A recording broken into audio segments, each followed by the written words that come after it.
Hello guys. Sound एक ऐसी चीज़ है, आप जितनी भी शूटिंग करते हो उसमें बहुत इम्पॉर्टेंट कैरेक्टर निभाता है। अगर आप साउंड ठीक से कैप्चर नहीं कर सकते हो तो जो भी आप शूट कर रहे हो उसका इम्पैक्ट ऑडियंस पे बिल्कुल नहीं आता है। इसलिए साउंड सिस्टम जो भी आप यूज़ कर रहे हो उसकी वैल्यू बहुत बढ़ जाती है। आज हम लोग सोनी के द्वारा 2 नए माइक इंट्रोड्यूस किए गए हैं, उसके बारे में बात करेंगे। लेकिन उससे पहले माइक सिस्टम जो होता है वो क्यों ज़रूरी होता है और कैमरा पे लगा हुआ माइक या कैमरा के अंदर जो ऑलरेडी माइक होता है उन दोनों में क्या फ़र्क होता है, इसके बारे में भी जानेंगे। वैसे आप लोग आजकल जो शूटिंग कर रहे हो वो ज़्यादातर मिररलेस कैमरास पे या हैंडी कैम्स पे शूटिंग होती है, लेकिन इन कैमरास के अंदर भी एक छोटा सा माइक लगा हुआ होता है और उससे भी साउंड रिकॉर्ड हो सकता है। लेकिन प्रॉब्लम कहाँ आता है, आप कैमरा शूट करते समय सब्जेक्ट से जितनी दूर से शूट कर रहे हो माइक भी उतनी ही दूर चला जाता है। तब जैसे अभी हम लोग बात कर रहे हैं, मेरी आवाज़ कैमरा तक जाने के लिए 6 से 7 फीट ट्रैवल करनी पड़ेगी। तो ये 7 फीट में मेरी आवाज़ इस कमरे में बाउंस होकर जो आ रही है वो भी आपके कैमरा में पहुंच जाएगी। तो आपको आवाज़ एकदम क्रिस्टल क्लियर सुनाई नहीं देगी, बहुत सारे इको के साथ या आजू बाजू के डिस्टर्बेंस के साथ सुनाई देगी। लेकिन अभी जो आप आवाज़ सुन रहे हो ये कॉलर माइक के थ्रू वायरलेसली आपके कैमरा पे जा रहा है, इसलिए आपको क्लियर सुनाई दे रहा है। सोनी 2 नए माइक्स इंट्रोड्यूस किया है, G1 और B10। ये दोनों माइक के बारे में आज स्पेशली हम बात करने वाले हैं। इन दोनों माइक के अंदर जो खासियत है उनके बारे में, इनकी साउंड क्वालिटी के बारे में और कौन से कैमरास पे ये कंपैटिबल रहेंगे उसके बारे में भी बात करेंगे। आजकल जितने भी कैमरा आ रहे हैं स्पेशली सोनी के, इस पे मल्टी इंटरफेस शू के साथ में ये कैमरा आते हैं। मल्टी इंटरफेस शू जो होता है ये इसी तरह से आजकल DSLR पे हो या मिररलेस पे हो जहां हम फ्लैश लगाते हैं वैसा ही दिखता है। जैसे ये कैमरा जो है Z90 है, इस कैमरा को मल्टी इंटरफेस शू दिया हुआ है, तो इस पर आप एक छोटी सी लाइट भी लगा सकते हो जो कैमरा के बैटरी से ही जलेगी। इसी शू के ऊपर आप मल्टी इंटरफेस माइक भी लगा सकते हो, जिससे आपके कैमरा की पावर जो है बैटरी की वो माइक को मिलेगी और माइक से जितना भी स्टीरियो की आवाज़ का जो भी सिस्टम है वो इसी के थ्रू कैमरा को पहुंचेगा। कई कैमरास जो होते हैं वो XLR इनपुट को सपोर्ट करते हैं, जैसे ये XLR माइक को सपोर्ट करने वाला NX80 कैमरा है। वैसे Z90 पे भी XLR लगता है, तो ये XLR माइक इस पे लग गया और इसके थ्रू आपके कैमरा में जा रहा है। लेकिन ये जो जाने वाला सिस्टम है, ये ऊपर हैंडल की तरह दिख रहा है आपको, ये कनेक्ट हो रहा है मल्टी इंटरफेस शू के ऊपर। जैसे ये शू के ऊपर ही लगेगा, ये वाला माइक इस पे भी लग जाएगा, तो ये इसी तरह से आपके कैमरा को कनेक्ट करता है। लेकिन इंटरनली आपके कैमरा में माइक रहने के बावजूद एक्सटर्नल लगाने की क्यों ज़रूरत पड़ती है? क्योंकि एक्सटर्नल माइक जो हैं वो डेडिकेटेडली साउंड कैप्चर करने के लिए बने हुए होते हैं और कैमरा के अंदर जो माइक होता है वो साउंड तो कैप्चर करता है लेकिन हमारे हैंडलिंग की आवाज़ को भी उसके अंदर रिकॉर्ड कर सकता है। जैसे मैंने कैमरा उठाया, हाथ मैंने थोड़ा भी इधर उधर किया, तो इसकी आवाज़ भी वो डिस्टर्बेंस की तरह इंटरनल माइक रिकॉर्ड कर लेता है। जैसे मैंने कैमरा यहाँ रखा, इसकी आवाज़ भी आ जाएगी। तब एक्सटर्नल माइक जो हम यूज़ करते हैं ये सारी चीज़ें कम से कम होती है, तो उसके बारे में भी हम बात करेंगे।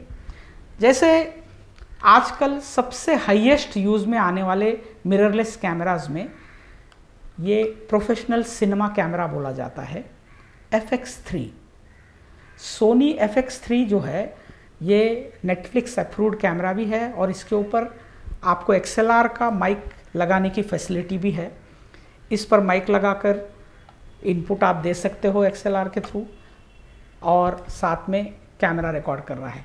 ये भी आपको मल्टी इंटरफेस कनेक्टिविटी से ही कनेक्ट हो रहा है। जैसे अभी मैं इसको निकाल के दिखाता हूँ, 2 स्क्रू है सिर्फ और इसे मैं ड्रैग करके ये निकल गया।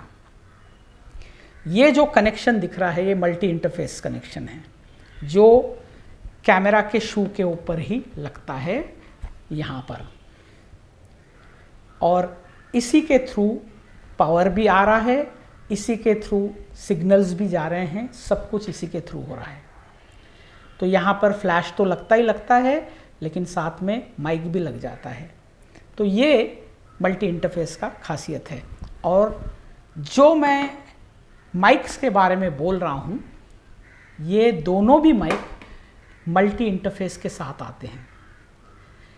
तो इसका खासियत ये है कि सोनी के कई कैमरास पे ये कंपेटेबल है और साथ में आउटस्टैंडिंग आउटपुट देते हैं।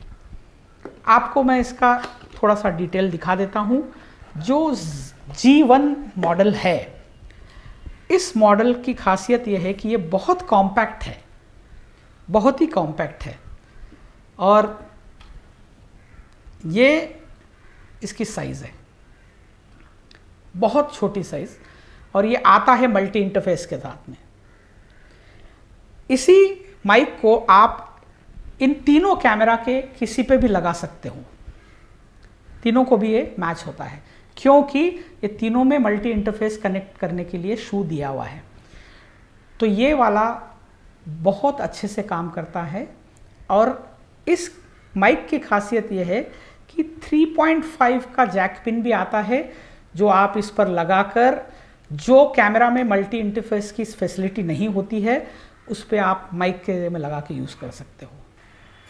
तो ये सोनी के अलावा भी दूसरे कैमरा पे लग जाएगा लेकिन परफॉर्मेंस सोनी पे बहुत अच्छा देता है।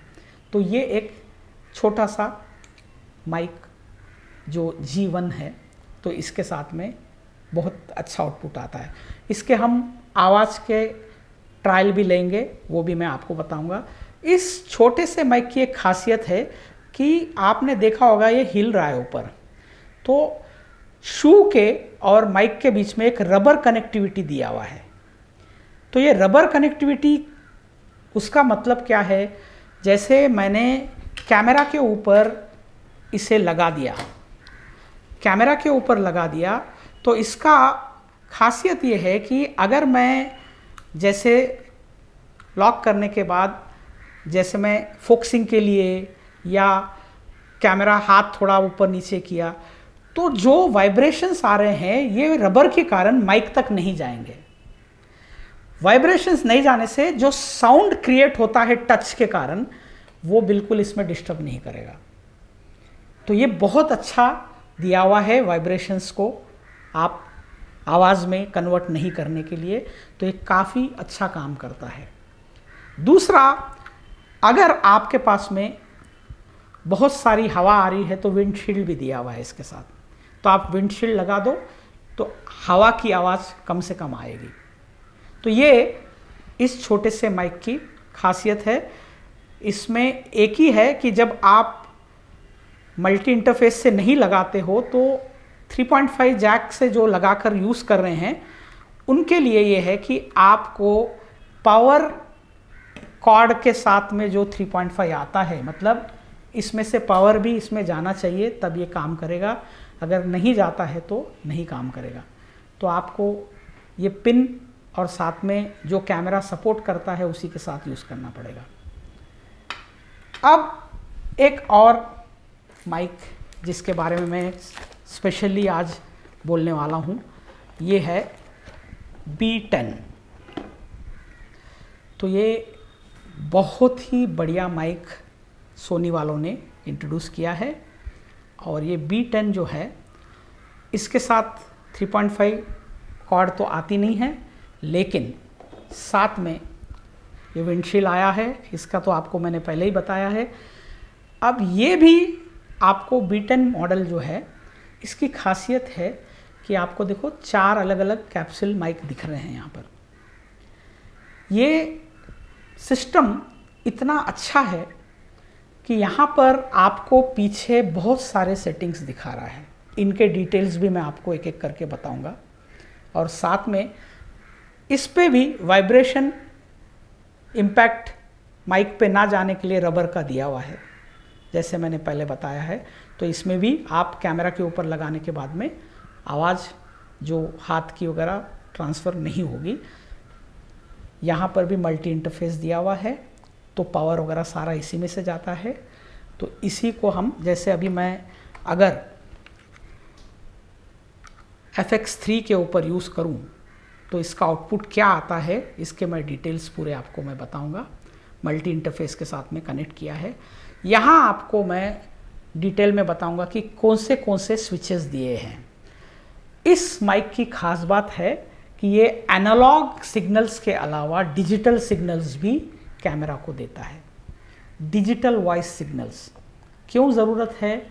एनालॉग सिग्नल्स जो होते हैं वो ट्रैवल करते करते लॉस भी हो सकता है। कई बार कनेक्शन अगर आपका ठीक से नहीं रहा तो लॉसेस हो सकते हैं। तो कई बार ट्रैवल करते समय, मतलब लंबी वायर से आप ले रहे हो तब भी लॉस होता है एनालॉग का।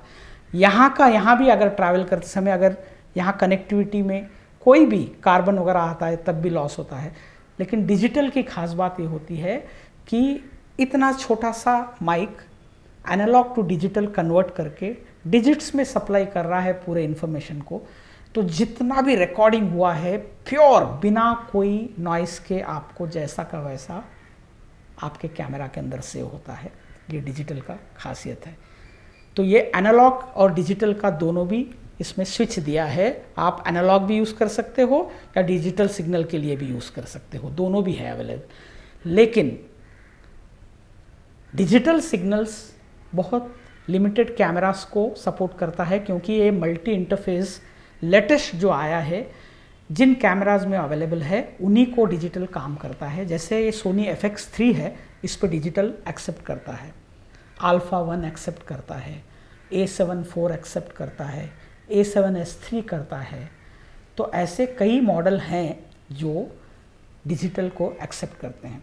लेकिन इसका एनालॉग मोड जो है सोनी के कई मॉडल्स के लिए देता है। जैसे पुराने वाले आपके A7S2 भी है, तब भी काम करता है, इन कैमरास पे भी काम करता है। तो आपको अगर डिजिटल यूज़ करना हो तो लेटेस्ट बॉडी जो भी आए हैं उसमें तो अवेलेबल है ही। अगर आपके पास पुरानी बॉडी है तब भी ये काम करता है, सिर्फ आपके पास में मल्टी इंटरफेस होना चाहिए। तो मल्टी इंटरफेस शू है तो ये एनालॉग की तरह काम करता ही है। अब यहाँ पर देखिए माइक के अंदर आपको फैसिलिटीज़ क्या क्या है। 3 डायरेक्शंस का इसमें एक बटन दिया है। एक है सुपर डायरेक्शन, और एक यूनि डायरेक्शन, और एक ओमनी डायरेक्शन। 3 स्विच है। सुपर डायरेक्शन जो होता है, सेल्फी शूट करने वाले हो गए, या किसी एक पर्सन का मैं इंटरव्यू ले रहा हूँ सामने, या फॉली रिकॉर्ड करना चाहता हूँ कोई भी आवाज़ वगैरह से रिलेटेड, तो इसका एक पर्टिकुलर डायरेक्शन है, बस उसी डायरेक्शन की आवाज़ को कैप्चर कर लेता है। यूनि डायरेक्शन की खास ये है कि यूनि डायरेक्शन में आपको लगभग आगे के 180 डिग्रीज के अंदर जितनी भी आवाज़ हो रही है सबको कैप्चर करेगा। तो उससे क्या होगा कि आप अगर कोई बैंड का शूट कर रहे हो, म्यूज़िक बैंड का, तो मल्टीपल लोग बैठे हुए हैं तो उसके लिए काम में आ जाएगा। और जो ओमनी डायरेक्शन है वो 360 डिग्री का आवाज़ कैप्चर करता है। लेकिन 360 डिग्री में हम तो पीछे का तो कुछ शूट करते नहीं हैं, तो फिर उसकी क्या ज़रूरत पड़ती है। अगर कैमरामैन खुद किसी पर्सन का इंटरव्यू ले रहा है तो उसकी आवाज़ भी बिल्कुल क्लियर सुनाई देती है, और इंटरव्यू देने वाले की भी आवाज़ क्लियर सुनाई देती है। तो ये ब्लॉगर्स के लिए बहुत अच्छा हो जाता है, कई इंटरव्यू लेने वालों के लिए भी बहुत अच्छा हो जाता है। तो ये तीनों भी इसके अंदर अवेलेबल है। स्विच दे दिया है, आप जो स्विच पे रखोगे वैसे काम करेगा। दूसरा, इसमें आपको पूरे माइक की आवाज़ कम ज़्यादा करने के लिए भी फैसिलिटी दी हुई है। और ATT सेटिंग है। तो ये ATT जो है ये एट्रीब्यूटर, मतलब इसका शॉर्ट फॉर्म ATT है। तो इसमें आपको 0 और 10 dB और 20 dB तीनों दिया है। इसका क्या काम है, अगर आप शांत जगह में एकदम आवाज़ कम है उसमें कहीं कुछ शूटिंग कर रहे हो तो आपको 0 पे रखते हो तो बिल्कुल जितनी भी आवाज़ आ रही है बस उसी को रिकॉर्ड करेगा। अगर बहुत भीड़ भाड़ है, टाटू बहुत ज़्यादा है और आपको उसमें से किसी की आवाज़ पर्टिकुलर कैप्चर करना है, बाकी बहुत नॉइज़ बहुत ज़्यादा आ रहा है आसपास का, तो उसको dB बढ़ाकर आप शूट कर सकते हो ताकि वो उसमें से एक पर्टिकुलर आवाज़ को गेन कर ले। तो ये गेन होता है। और यहाँ फिल्टर भी दिया है, नॉइस फिल्टर। समझो नॉइस फिल्टर ऑन कर दूंगा तो मैं जिसकी रिकॉर्डिंग करना चाहता हूँ, जैसे मैंने सुपर डायरेक्शन पे कैमरा रख दिया और नॉइस फिल्टर ऑन कर दिया, तो लिटरली आपको कोई ट्रैफिक में भी आप खड़े रह के शूट कर रहे हो तब भी सिर्फ पर्सन की आवाज़ क्लियरली आती है, आजू बाजू की बिल्कुल आवाज़ नहीं आएगी, क्योंकि नॉइस फिल्टर ऑन किया हुआ है तो बिल्कुल एक ही आवाज़ को कैप्चर करेगा, बाकी आजू बाजू को नहीं करेगा। और आगे इसमें नॉइस फिल्टर में ऑफ और लो और हाई तीनों भी है, तो आप अगर नॉइस का फैसिलिटी यूज़ करना चाहते हो तो तीनों भी कर सकते हो। तो ये पूरी तरह से आपको काम में आता है। गेन जो है आपका, वॉइस गेन जो है ऑटो और मैनुअल दोनों है। अगर आप मैनुअल पे रखते हो तो आप खुद सेट कर सकते हो, अगर आप ऑटो पे रखते हो तो क्या है, आपका सिस्टम जो है वही खुद गेन को कंट्रोल करता है। तो ये माइक है। हम इन दोनों माइक्स के ट्रायल लेंगे और उसकी आवाज़ को आपको बताएंगे, आउटडोर जाके करेंगे हम लोग, तो आपको ये डिटेल्स पूरे की तरह समझ में आ जाएंगी। अभी मैं वैसे आउटडोर में आया हूँ, बहुत सारा डिस्टर्बेंस है, बैकग्राउंड में गाड़ियाँ आ रही जा रही है, और मैं FX3 कैमरा के ऊपर इनबिल्ट माइक का रिकॉर्डिंग कर रहा हूँ। जो अभी आपको आवाज़ सुनाई दे रही है ये इनबिल्ट माइक की है। तो इनबिल्ट माइक का जो भी सेटिंग हमने रखा है वो साउंड लेवल जो है 21 पे रखा है, और ये आपको जो आवाज़ आ रही है 21 लेवल के ऊपर आ रही है। अगर मैं लेवल कम करता हूँ तो आवाज़ की क्वालिटी थोड़ी सी अलग हो जाएगी, लेकिन जो भी डिस्टर्बेंस आपको नज़र आ रहा है आवाज़ में, ये इनबिल्ट माइक की वजह से आ रहा है। और अब हम क्या करेंगे, सबसे पहले G1 कैमरा के ऊपर लगाएंगे। जैसे मैंने बोला, ये अपने पास में मल्टी इंटरफेस जो है ये हम लगाएंगे। तो इसके हिसाब से देखते हैं कि कैसी आवाज़ आएगी इस कनेक्शन के साथ। G1 में कोई फैसिलिटी नहीं है, इसकी सेटिंग भी कैमरा के अंदर ही करना पड़ेगा। अगर लेवल वगैरह नीचे ऊपर करना है तो कैमरा के अंदर ही करना पड़ेगा। तो पहले G1 लगाएंगे और इनबिल्ट कैमरा का आवाज़ मैं थोड़ा सा दूर जाके आपको बताऊंगा कितना आ रही। लगभग अभी मैं 5-6 फीट दूर, 5 से 6 फीट दूर पे जो भी आवाज़ आ रही है आपको समझ में आया होगा। और पास से जैसे कोई ब्लॉगर्स सेल्फी शूट करते हैं तो ये आवाज़ आएगी। अब मैं G1 लगाने के बाद में आपको बताऊंगा, क्योंकि कभी भी एक्सटर्नल माइक आपके कैमरा पे लगाते हैं तो कैमरा ऑफ करके लगाना है, ऑन रख के कभी नहीं करना, क्योंकि डैमेज हो सकता है सर्किट, तो इसलिए ऑफ करके लगाऊंगा। अभी हम लोग जो G1 माइक है उसे मैं सेल्फी लेवल के डिस्टेंस पे, मतलब 1.5 से 2 फीट के डिस्टेंस से अभी मैं रिकॉर्डिंग कर रहा हूँ। आपको इंटरनल माइक से जो रिकॉर्डिंग किया है वो आपको सुनाई दिया होगा। अभी G1 माइक का आउटपुट है ये। अब मैं दूर जा रहा हूँ तो आपको समझ में आएगा कि कितना फ़र्क पड़ेगा। साउंड में पीछे की आवाज़ भी आ रही होगी, सब कुछ। तो ये जो डिस्टेंस है इससे G1 माइक का जो आउटपुट है ये आपको समझ में आया होगा कि कितना है। बहुत छोटा माइक है। इस माइक के अंदर जो पावर जा रहा है वो मल्टी इंटरफेस से ही जा रहा है, जो आपका हॉट शू है उसी से जा रहा है। और इसे हम एनालॉग 3.5 जैक पिन जो होती है उससे भी हम कर सकते हैं, लेकिन FX3 के अंदर जैक पिन की ज़रूरत नहीं है, तो मैंने डायरेक्ट रिकॉर्डिंग का किया है। क्योंकि इंटरफेस से ही सब कुछ कनेक्टिविटी हो रही है। अब हम B10 माइक का आउटपुट देखेंगे। ये कैमरा पे लगाएंगे हम। इसमें बहुत सारी चीज़ें हैं जिसको आपको मैं बताऊंगा डिटेल में। अभी देखिए जो आवाज़ है ये पूरी की पूरी G1 से कर रहे हैं, और ये B10 जो मॉडल है, इस B10 मॉडल के डिटेल्स आपको मैं दिखाता हूँ। अब मैं माइक बदलता हूँ। जो भी आपने अभी आवाज़ सुनी है G1 की थी, अभी आप B10 की आवाज़ सुनेंगे, सोनी B10।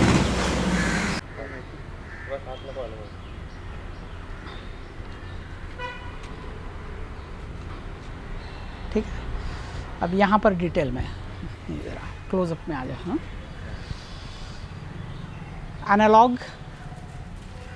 एनालॉग के बाद ये जो 3 मोड हैं, तो मैं सुपर डायरेक्शनल रख रहा हूँ, फिर उसके बाद मैं यूनी डायरेक्शनल रखूँगा, फिर ओमनी डायरेक्शनल रखूँगा। तो पहले सुपर डायरेक्शन में अपन रिकॉर्ड करेंगे। ATT जो है ये 0 dB पे रखते हैं, और नॉइस फिल्टर ऑफ रखेंगे, और लेवल 5 रख के शूट करेंगे। बाद में 10, फिर 1 2 सब करके देखेंगे, लेवल का भी आपको आइडिया आएगा, है ना। तो ये सब चीज़ें हैं। अभी जो आवाज़ आपको आ रही है ये आपको B10 माइक की आवाज़ आ रही है, और अभी कैमरा की सेटिंग कुछ चेंज नहीं कर सकते हम लोग। जो भी करेंगे हम माइक में सेटिंग करेंगे। अभी जो आवाज़ आ रही है माइक को सुपर डायरेक्शनल की हुई है। सुपर डायरेक्शनल में ये होता है कि आगे जो भी मैं बात कर रहा हूँ, एक फोकस वाला एरिया लगभग 45 डिग्रीज के एरिया की ही आवाज़ कैप्चर करता है। और मैंने नॉइस फ़िल्टर ऑफ करके रखा है। तो नॉइस फ़िल्टर ऑफ करने का एक फ़ायदा क्या है कि हर छोटी मोटी आवाज़ सब कुछ कैप्चर कर रहा होगा। तो हो सकता है कि आजू बाजू की गाड़ी की आवाज़ भी इसमें आ रही हो, लेकिन मैं नॉइस फ़िल्टर ऑन करूँगा तो बहुत सारी आजू बाजू की आवाज़ गायब हो जाएगी। और हम लोग विंडशील्ड नहीं लगाए, आपके माइक के ऊपर जो विंडशील्ड लगती है वो हम नहीं लगाए। विंडशील्ड ऐसी होती है, दिखाओ विंडशील्ड, ये विंडशील्ड है। ये लगाने से जो हवा की आवाज़ है वो बिल्कुल नहीं आएगी। लेकिन मैं माइक की क्वालिटी दिखाने के लिए विंडशील्ड नहीं लगाया, एकदम प्रॉपर आवाज़ आएगी आपको। तो ये विदाउट विंडशील्ड हम रिकॉर्ड कर रहे हैं। तो यहाँ हवा ज़्यादा है नहीं, इसलिए मैं डायरेक्ट रिकॉर्ड कर रहा हूँ। दूसरा, हम लोग एनालॉग पे शूट कर रहे हैं, डिजिटल नहीं करिए, जबकि FX3 डिजिटल भी साउंड रिकॉर्ड कर सकता है, लेकिन हमने एनालॉग पे रखा है। तीसरी चीज़ जो है, हम लोगों ने गेन जो है इसका ATT एट्रीब्यूटर 0 पे रखा हुआ है। तो 0 पे मैक्सिमम बारीक से बारीक आवाज़ भी ले लेगा, तो वो भी रखा हुआ है। और इस पूरे सिस्टम के अंदर वॉल्यूम जो है माइक का, वो हम मैनुअल रख के 5 पे रखा है। अभी देखेंगे हम, सबसे पहले वॉल्यूम को कम ज़्यादा करके देखेंगे तो कैसे आता है। वॉल्यूम को 1 कर देना पहले, 1। अभी ये 1 की आवाज़ बहुत कम आएगी। और 3 करना, अभी देख लेना, आपको 3 करने के बाद थोड़ी आवाज़ बढ़ जाएगी। ये 3 है। अभी 5 करना, 5 है, ये ऑलरेडी आप पहले भी रिकॉर्ड कर रहे थे। अभी 10 कर देना डायरेक्ट। तो अभी ये 10 पे जो आवाज़ आ रही है आपको समझ में आ रहा होगा कि ये 10 वॉल्यूम पे जो भी आवाज़ आ रही समझ में आ रहा होगा। जैसे मैं दूर जा रहा हूँ तो 10 पे भी अच्छी खासी आवाज़ कैप्चर कर रही है। तो मैं आप 7 से 8 फीट दूर हूँ, सब कुछ आवाज़ कैप्चर कर रहा होगा। अभी जो सुपर डायरेक्शनल लेवल पे जो माइक ऑन करे तो पीछे की आवाज़ ना के बराबर रिकॉर्ड करता है। अभी मैं पीछे जो अपनी टीम है उनसे मैं बात करूँगा तो उनकी आवाज़ आपको समझ में आएगी कितनी आवाज़ रिकॉर्ड हो रही है। तो तुषार, तो कहाँ से आता है? बड़ौदा से। कैसे आता है? ट्रेन से, अंबना। देखो, ये अभी आवाज़ जितनी भी आई है ये पीछे, एग्जैक्ट कैमरा के पीछे जो तुषार शूट कर रहा है उसकी आवाज़ है। तो आपको समझ में आ गया होगा, कैमरा से 3 फीट दूर है। अगर सुभाष 5 फीट दूर है, सुभाष तेरा गांव का नाम बता। देखो, अभी ये आपको 5 फीट पीछे की आवाज़ ना के बराबर आई होगी। अभी यहाँ हवा भी चल रही है, तो हवा का भी इम्पैक्ट आपको आवाज़ में सुनाई दे रहा है या नहीं दे रहा है, ये आपको पता है। तो ये है सुपर डायरेक्शनल लेवल पे आपकी रिकॉर्डिंग। 10 रखा हुआ है वॉल्यूम। अभी वापस 5 कर देना वॉल्यूम को।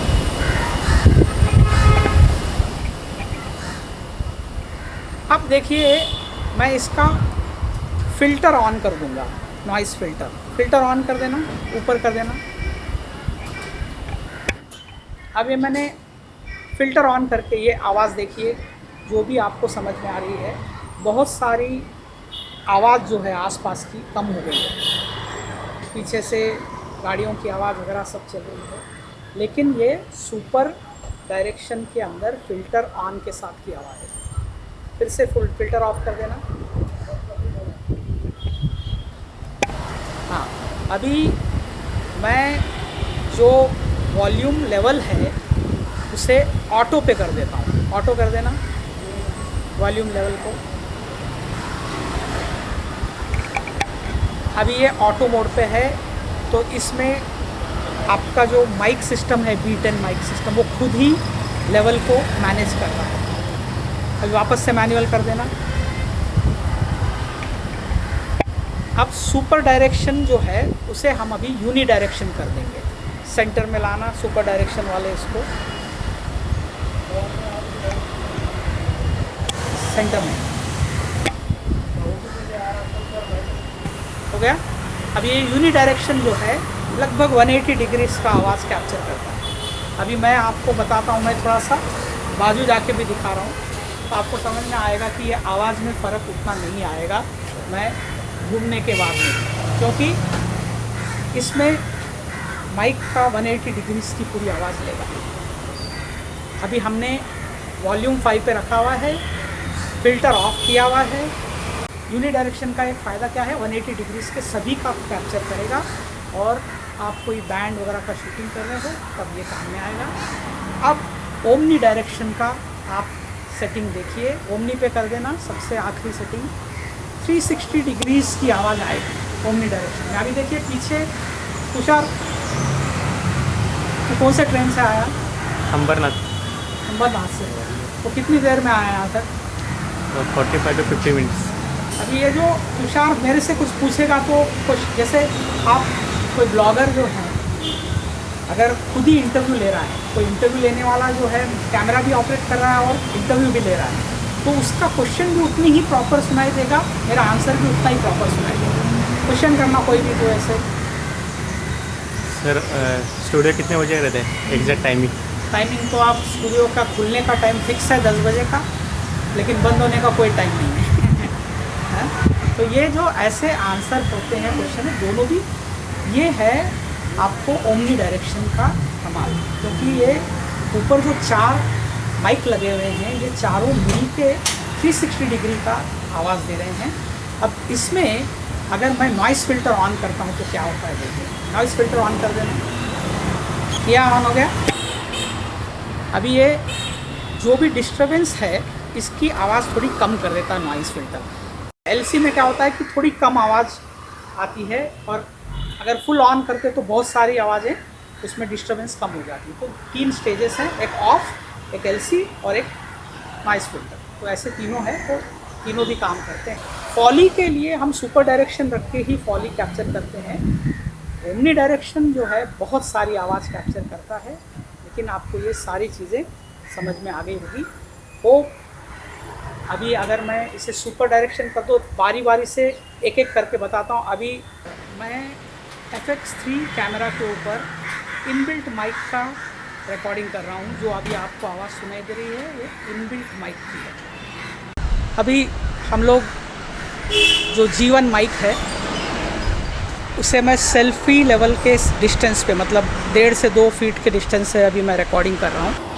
अभी जो आवाज़ आपको आ रही है ये आपको B10 माइक की आवाज़ आ रही है, और अभी कैमरा की सेटिंग कुछ चेंज नहीं कर सकते हम लोग। जो भी करेंगे हम माइक में सेटिंग करेंगे।